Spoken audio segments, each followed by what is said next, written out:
अस्सलाम वालेकुम रहमतुल्लाह। जो मेरे बहनें भाई मैसेज करते हैं, फ़ोन करते हैं कि साहब दिन ब दिन ढिमकते जा रहे हैं, मोटे होते जा रहे हैं, हिप इतनी बड़ी हो गई है कि इतनी ख़ुद को बुरी लगती है।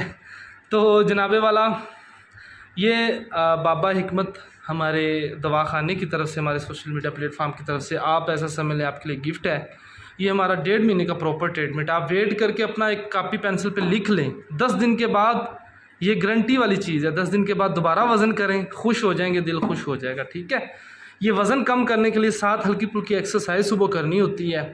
2 चम्मच सुबह नीम गर्म पानी में मिला के, 2 चम्मच रात को नीम गर्म पानी में मिला के, 2-4 दिन आपको थोड़ा डिस्टर्ब करेगा, लेकिन अल्लाह के हुक्म से इंशाल्लाह वज़न आप जितना चाहते हैं उतना हो जाएगा और कमज़ोरी भी नहीं महसूस होगी। ठीक है।